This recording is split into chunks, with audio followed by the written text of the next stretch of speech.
So welcome back to another video.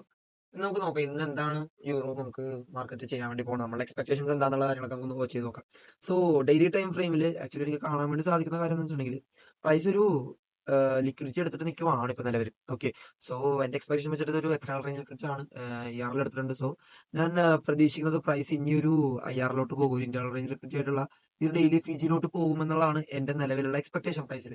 Okay, so ഇങ്ങോട്ടേക്ക് വരാനുള്ള എന്തെങ്കിലും പൈസ കിട്ടുമെന്നുള്ളതാണ് ഞാൻ പ്രതീക്ഷിക്കുന്നത് മാർക്കറ്റിൽ അങ്ങനത്തെ ഒരു. പിന്നെ ഓൾറെഡി നമുക്ക് ന്യൂസ് വന്നിട്ടുണ്ട്, ഇപ്പൊ US കോർട്ട് ട്രംപിന്റെ താരിഫിന്റെ ആ നടപടികൾ ബ്ലോക്ക് ആക്കിയ ന്യൂസ് വന്നിട്ടുണ്ട്. സോ അങ്ങനെയാണെങ്കിൽ ഡോളർ സ്ട്രെങ്തൻ ചെയ്യും. സോ ഒരു ഫർദർ ഡൗൺ സൈഡും കാണാനുള്ള ചാൻസുകൾ നമുക്കുണ്ട്. കാരണം ഇന്നലത്തെ FOMC മീറ്റിംഗിൽ ഒരു കറക്റ്റ് ഡിസിഷൻ നമുക്ക് വന്നിട്ടില്ല.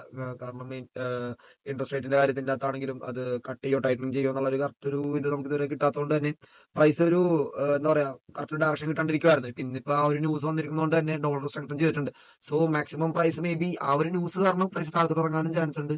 അഥവാ ഇനി നോർമലി മാർക്കറ്റ് ഒരു ടെക്നിക്കൽ വൈസ് മൂവ് ആവുകയാണെങ്കിൽ സ്ട്രേറ്റ് മേളിലേക്ക് കയറാനുള്ള ചാൻസ് ഉണ്ട്. സോ നമ്മൾ ഡയറക്റ്റ് ഒരു ട്രേഡ്സ് ഇവിടെ പ്ലാൻ ചെയ്യാണ്ട് കംപ്ലീറ്റ് ഡിപ്പെൻഡിങ് ഓൺ നമുക്ക് എന്താ പറയാ നമ്മുടെ ടെക്നിക്കൽ എന്താണ് നമുക്ക് കിട്ടുന്നത്, അതുപോലെ ആയിരിക്കും ട്രേഡ്സ് എടുക്കാൻ വേണ്ടി ഞാൻ എന്തായാലും പ്ലാൻ ചെയ്യുന്നത്. ഓക്കെ, സോ 4 അവർ നോക്കുവാണെങ്കിൽ 4 അവർ എനിക്ക് വ്യക്തമായിട്ടൊന്നും കിട്ടുന്നില്ല. മേളിൽ എനിക്ക് കാണാൻ സാധിക്കുന്ന ഒരു കാര്യം വെച്ചിട്ടുണ്ടെങ്കിൽ മേളിൽ കുഴപ്പമില്ലാത്ത ലിക്വിഡിറ്റീസ് ഉണ്ടാക്കി വെച്ചിട്ടുണ്ട് പ്രൈസ്. ഓക്കെ, ആൻഡ് ഓൾസോ 4 അവറിൽ ചെറിയൊരു മൈനർ ഷിഫ്റ്റ് സംഭവിച്ചിട്ടുണ്ട്. ഓക്കെ, സോ പുൾ ബാക്കിലെങ്കിലും മേളിലേക്ക് പോകാനുള്ള ചാൻസസ് വളരെ കൂടുതലാണെന്നാണ് ഞാൻ എക്സ്പെക്ട് ചെയ്യുന്നത് 4 അവർ ടൈം ഫ്രെയിമിനകത്ത്.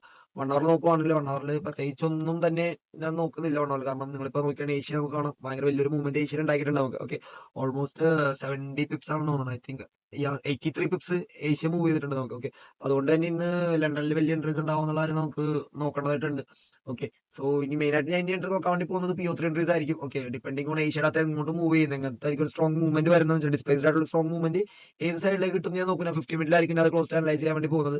സോ അതിനെ ഡിപ്പെൻഡ് ചെയ്തായിരിക്കും ഞാൻ ഇന്നത്തെ ട്രേഡ്സ് എല്ലാം അപ്ലൈ ചെയ്യാൻ വേണ്ടി പോകുന്നത്. ഓക്കെ, സോ നമുക്ക് ഇത് വൈകുന്നേരം കാണാം എന്തായിരിക്കും മാർക്കറ്റ് ഇന്ന് നമുക്ക് വിചാരിച്ച പോലെ നടന്നില്ല എന്നുള്ള കാര്യങ്ങളൊക്കെ ആയിട്ട് ഒരു പോസ്റ്റ് മാർക്കറ്റ് വീഡിയോ ആയിട്ട് നമുക്ക് വൈകുന്നേരം വരാം. So stay tune.